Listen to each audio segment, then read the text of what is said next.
Hey there campers and welcome back to the channel. Mark here, and we are diving in with a new deck today, and I am super pumped about this deck. Before we jump in, just a reminder, like, subscribe to the channel here so you know whenever we get all the other stuff out. Hit the bell icon, all those good things, and let me know in the comments below if you like this deck and if you're planning to try it out. Now, I'm continuing my series here where I'm going through decks with a green base. Last week, I showcased a CAD green deck that turned out to be a lot of fun. It was pretty rampy, as most decks that run a green base need to be, or even run a green leader for that matter. And just a reminder, I didn't play anything that I didn't actually have in my possession, so I was a little limited on it. I did go 2-0 last week in our Discord League, which went really well. The CAD Green deck played great, was able to sort of control the board in the beginning and then drop some big boys towards the middle and the end of the game in order to just take over. This deck is going to do some similar stuff, but in wildly different ways, and I am super excited about it. It's probably the deck out of the 4 or so that I've made for this series and this Discord League, it's probably the one I'm most excited about. So with no further ado, I'm going to take us over to the desktop and take a look at this brand new Kylo green list. Kylo green list. Now, you probably maybe seen some Kylo red lists out there. I think Kylo green was getting a little bit of popular in the beginning. I played a lot of this deck, so I'm going to give you a full rundown on why I put the cards in that I have in here.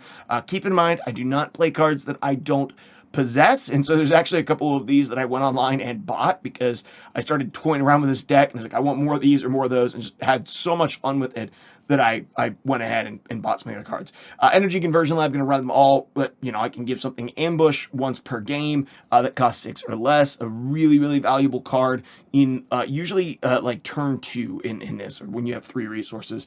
Kylo Ren, I'm playing him. He has an exhaust. You can discard a card from your hand and give a unit +1 or +2/+0 this phase, and he flips on 4 and comes in as a 5/4 that gets -1 attack for every card that's in your hand. Now, a lot of times that means he's coming in as a 2/5 or at best a 3/5. Sometimes if you do need to use his ability, he'll come in as a 4/5. So a lot of people are like, man, he's okay, but he's not a great aggressive strategy, but he is he's the fastest force keyword that you can get on the board as a leader, which is difficult to get rid of. And you can get him in super quick with this deck. Like turn 2 is usually when I'm putting Kylo on the board, which makes him awesome, like literally amazing for force activators. And we're going to get into all that. This is a Kylo green discard deck. So let's dive in with each of the cards that are in it. I'm going to go over why I picked them. I think this is number 3, Kylo's Friends, number 3. You're going to see some spicy picks in this. It's really fun. So the first thing we're putting in is Force Throw, 3 copies of Force Throw. This just allows you to choose a player, discard a card from their hand. It could be yours or theirs. If you have a force unit, you can deal damage to a unit equal to the cost of the discarded card. So it's really good to eliminate cards in your opponent's hand and deal damage, but it's equally good to target yourself and remove something big. So targeting yourself and discarding your Emperor Palpatine, your Darth Vader, or your Crate Dragon, which might seem productive, are really great ways, and in this deck is actually amazing and really helpful. The next one, Force Choke. This is going to deal 5 damage to a non-vehicle unit, making your opponent draw a card. It costs 1 less if you have a force unit in play. Usually, this gives your opponent card advantage, but in this deck, we're discarding our opponent's cards, so sometimes it's actually super advantageous to do. I'll talk about that as well. Seasoned Short Trooper, just a really great 2-drop, and because we are doing a little bit of ramp with this deck, gets even better. Kylo's TIE Silencer, just a rock-solid 2 resource 3/2 without a negative that can go in the space lane. Migs Mayfield, a 2 resource 2/2 that when anybody discards a card, you can deal 2 damage to a unit or a base, and you can only use the ability once per round. He is a unique unit, so you can only have one of them on the board. So you can't get multiple triggers. This card is so strong. It is so strong.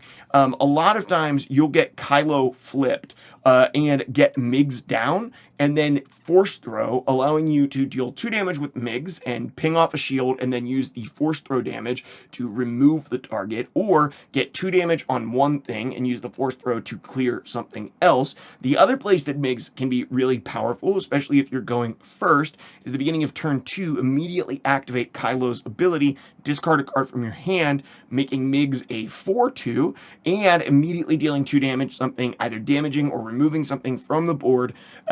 You kind of want you feel like this guy should be like super synergistic and like combo off in crazy ways. If you can get his ability off one time, it's usually plenty. This has been a card that I've just kept in hand and very frequently played on turn 1, because it's sometimes a 4/2 lets me put pressure on my opponent. Sometimes it's like a 4/2 that then removes something in their space lane if they have something they dropped with 2 health in the space lane. It's super powerful. I really like MIGs in this deck specifically because I have sort of like that go-to trigger with Kylo Ren's ability if I want to eliminate some cards from my hand. Resupply, because on turn 2 you play Resupply and you can flip Kylo and put him out. The Fifth Brother. I have this because we have Vader in and we need some stuff to target with Vader, but also because of the next card, Fallen Lightsaber, which is also very good. I'm running 2 copies of each.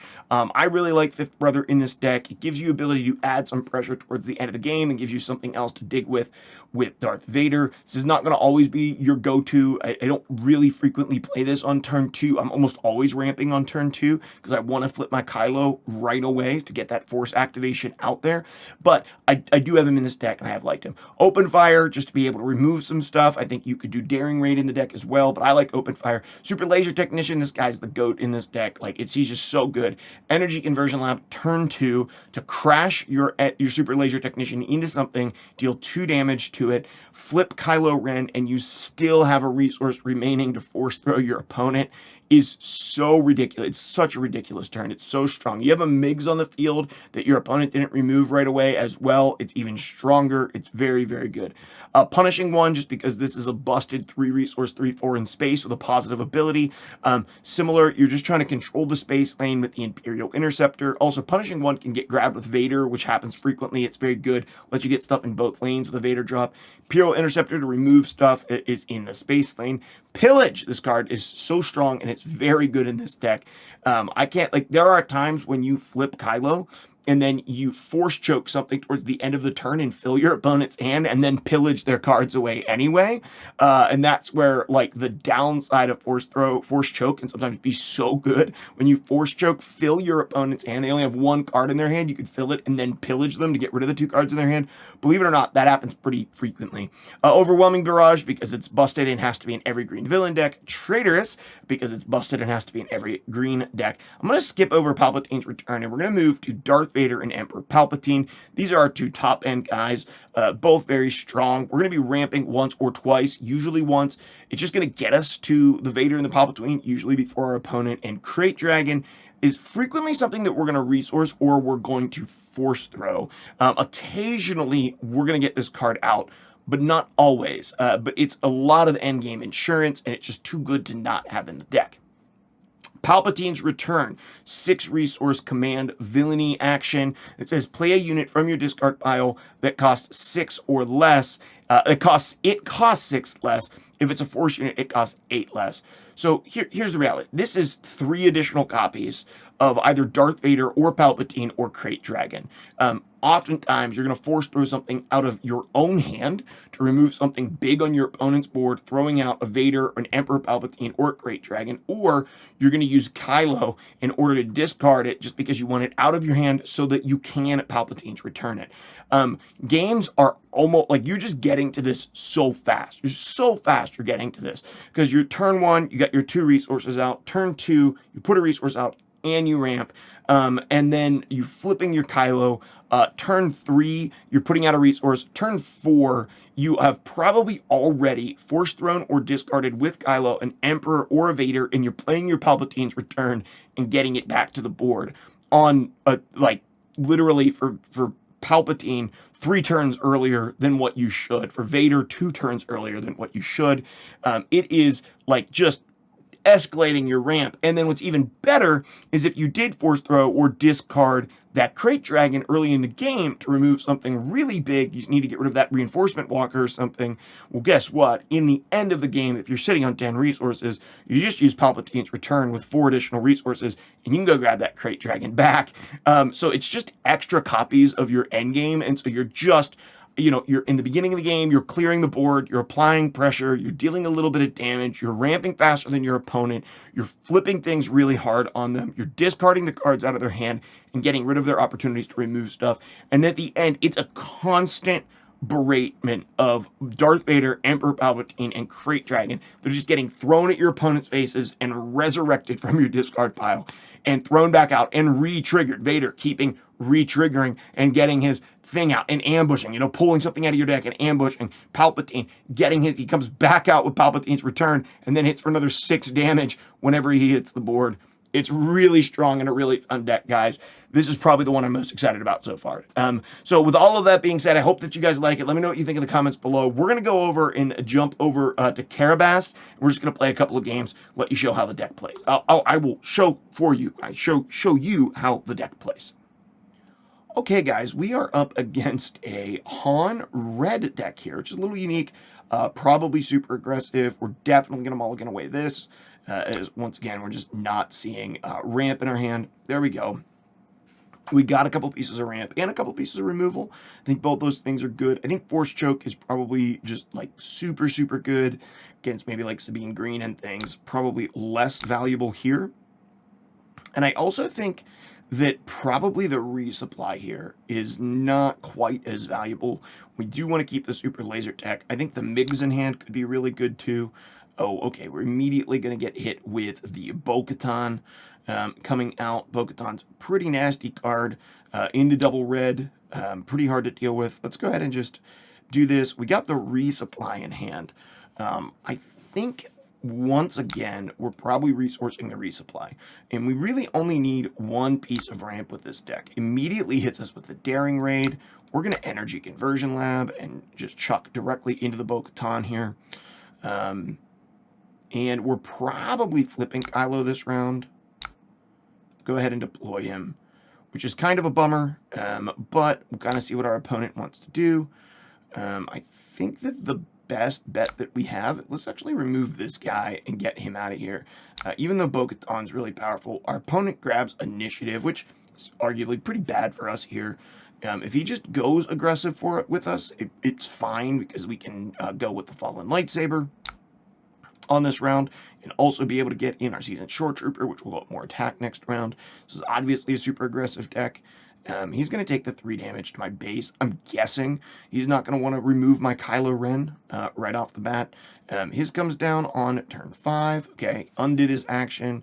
Just not 100% sure what he wants to do here. Okay, he's going to go in for the 3-2 here.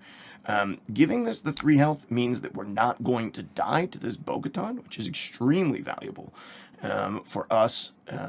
Kind of see what our opponent wants to do.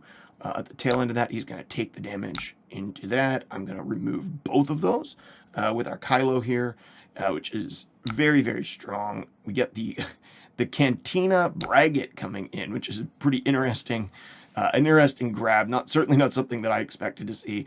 I think in this case, actually, the Palpatine's return is going to get pushed away because we just haven't seen any of our big cards yet. Yeah, that makes sense. We're actually going to pillage our opponent and get rid of both the cards that remain in his hand. That should really cripple his ability to be able to really do just about anything this round. Okay, our opponent plays this from his resource row. So let's get rid of it. We don't want to take any more damage than we already have. He's going to put out Han Solo and get an attack in with Han, but we're going to claim initiative. He's still pushing damage here, which is interesting. So we're going to be at 7 resources this round. 3, I think that we're getting rid of this. Seems like he's pretty focused on this lane specifically. Guessing my opponent is going to resource here. We've seen a lot of very aggressive decks here on the ladder this evening, which is, kind of to be expected. Let's just go ahead and open fire and remove him.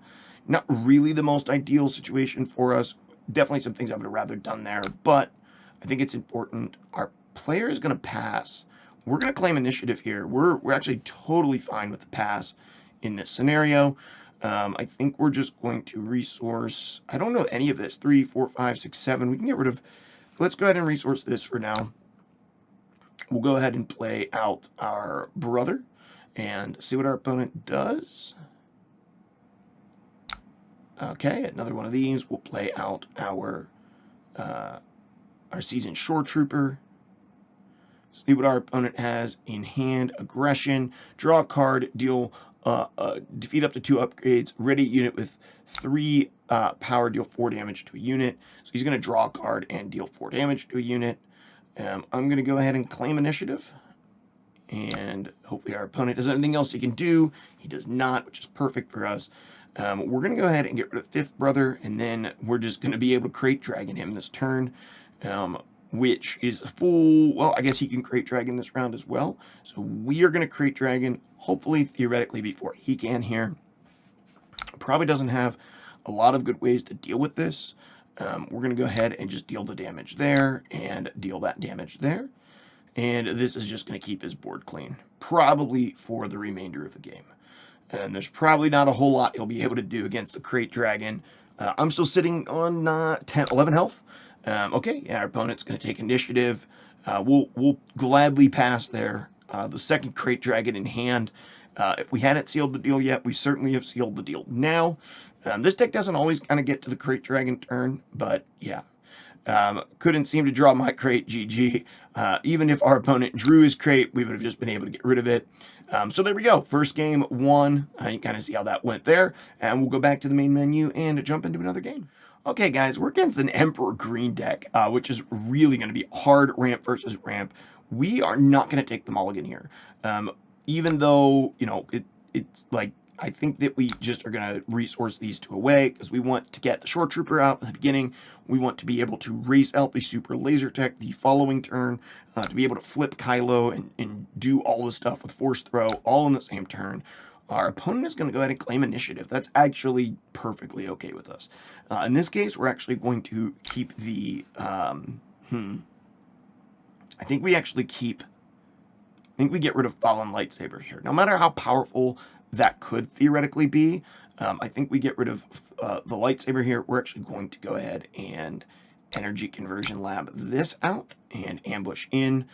He's used his conversion lab. I used mine. We're going to go ahead and deploy and get 2 damage in, and then we'll go ahead and pass here. We can literally double up on the force throw here, which is pretty strong, but we can also force throw and pillage, which would be also probably very good against my opponent.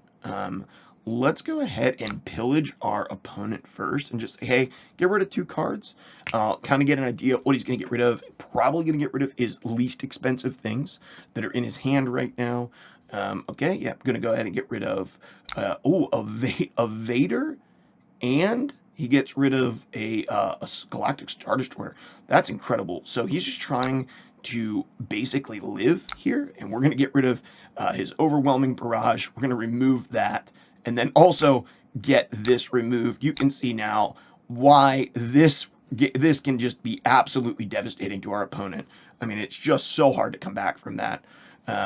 Here, we're going to keep the... This would actually be great if we had this already discarded, but we don't, which does put us in a bit of a not great situation here. Force throwing here obviously isn't going to do anything. We can Palpatine's return. It's not going to give us anything. Really no fire. We're actually going to claim initiative here, which might seem a little bit weird, but we actually really want to force throw out our Emperor Palpatine here. So we actually want to force throw ourself, and we want to target our Palpatine and just get rid of this. That seems ridiculous. I realize that. Okay, he's going to pull this out of Smuggle, which is going to allow us to go ahead and just Palpatine's return. We're going to deal all 6 damage to that and remove it, allowing us to start throwing in some damage. And Looks like he was able to put that in the resource row to be able to go back and get it again. Totally fine with me in this scenario. Once again, our opponent's only at 6 resources. He's not at a particularly strong point right now. We don't have anything to go back here and get with Palpatine's return, but we do want Palpatine's return in our hand. I don't think at this point that the Force Choke is going to be super valuable, so we're going to get rid of that. Let's see what our opponent does on 7. See if, did he get the Vader? I know he just got this guy. That's tough. So what is he going to do with this? Like, not much. We'll just go ahead and attack him with it. Let's see if our opponent removes it in some way, which I would be totally fine with.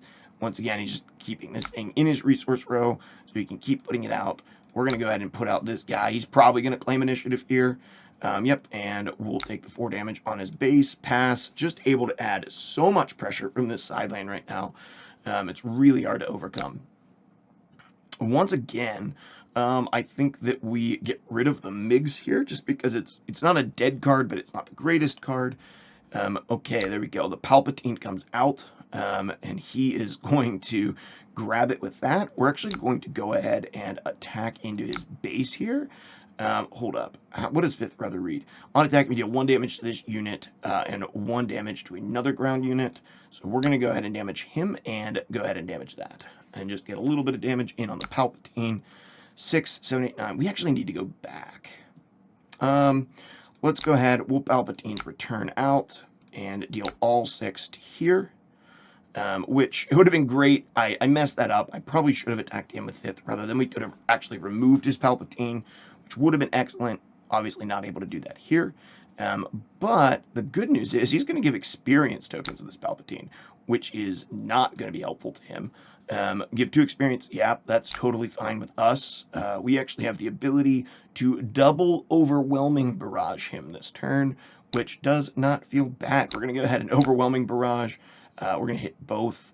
The amount of the Royal Guard, we need 3 here. And so because we can deal 8, we can deal, what, 5? And then 3. And go ahead and remove both of his Palpatines. And then we can go ahead and hit him again and remove the Imperial Walker as well. And just be able to deal a ton of damage to my opponent. Good draw, a bit more. God draw a bit more, man, he says in the chat. Yeah, he may not like it, but we're totally okay with that. We're not going to deal damage to 5th Brother. We'll just take the 3, and then we'll take the 10. We're totally content with that. Got him at 23. I don't think our opponent can come back from that. Feels like a pretty good place to be at, but we'll kind of see. Maybe he gets a Royal Guard or 2 down. We're going to go ahead and pass. We'll just keep what's in hand. We're at 10 resources. Feel pretty good about that. Yeah, if our opponent has... I mean, there's not a lot that our opponent could have here. The double overwhelming barrage there was pretty good, just to be able to remove my opponent's entire board. Even if my opponent has maybe another reinforcement walker in hand, I think the Emperor's Royal Guard's probably his best shot. If he does play an Emperor's Royal Guard, we'll deal the 3 damage. You can kind of see how this deck can sort of pivot. I haven't really ramped more than him. We're at the same amount. In fact, our opponent just disconnects. He gets frustrated and is gone. We're able to pull out the victory there. Anyway, guys, I hope that you're enjoying this deck. I know I have been really enjoying this deck. I think this has been a really fun one. This Kylo green deck has just been wild and super enjoyable. I love that I get to play Emperor's Return, Palpatine's Return in it. I love that I get to play Vader and Palpatine. I get to keep bringing them back. It's got a lot of fun cards in it. Let me in the comments below what you think. Thank you guys for watching this video, and we'll see you in the next one.